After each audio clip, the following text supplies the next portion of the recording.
Hello ladies and gentlemen, and welcome to a new episode of MjrCarnyx World War II loot review. So yeah, the intro page is finally right again because I'm reusing my intro. I sometimes forget to alter it. Let's get started. Today I bring you 3 items I got from the Houten Expo some months ago. This is only half of what I bought because the other episode will solely be around the Reichsarbeitsdienst. First of all, we have this gorgeous, and I really mean absolutely gorgeous, US World War II stainless steel spoon. Although they are not very rare, for me it is a perfect small little find at an expo to go for. It is part of history as much as any bullet, gun or helmet. It kept the soldier alive in a totally different way. So yeah, what can I tell you about this one? It seems to be used, as you can see here, because you can still see some stains. Yes, this is how I bought it. I don't actually believe it is still a stain from the war, but it has some charm for now. I obviously will clean it later. If we look at the bottom here, we can see the United States emblem. That is obviously something you would want to see when unearthing a signal. If we turn it around, you can see a very small stamp over here, and next to it, it says Silico Stainless. Well, that's about it for this awesome item. Here are some pictures, and I hope you will enjoy.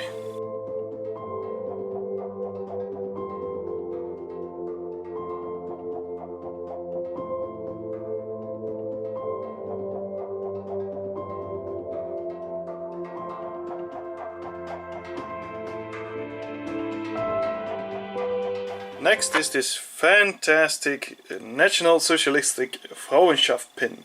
In English, a pin for National Socialistic Women's League. It was the women's wing of the Nazi Party.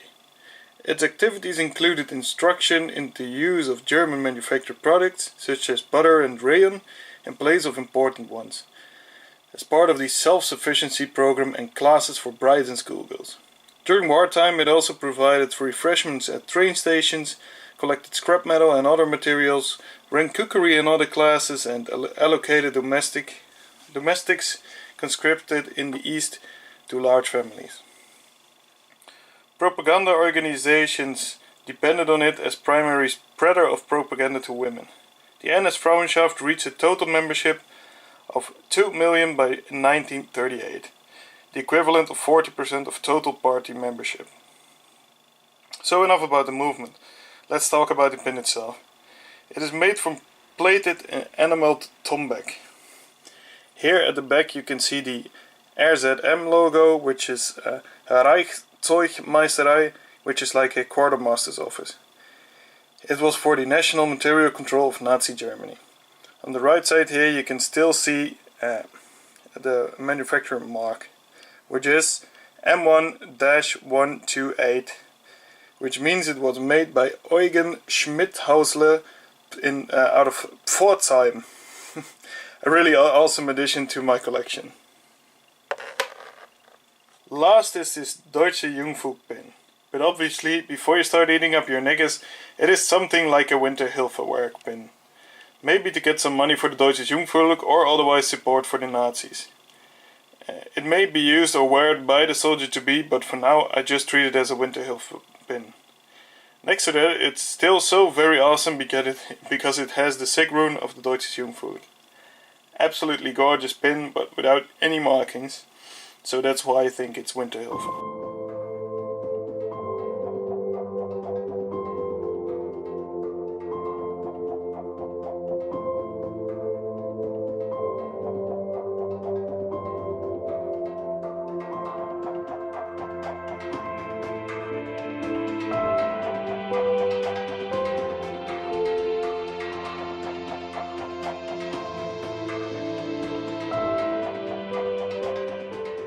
Alright, let's go to the generic part of the video. First up we have price. Well, I think I paid 5 euros for the spoon, which is okay, 4 euros for the Frauenschaft badge, and actually 5 euros for this Winterhilfe pin. So 14 euros for a lot. Sounds a bit steep, but I really wanted to do a video about them. And let's be honest, it is some history which lays here, and I think a 7 out of 10 would be best. Next is condition.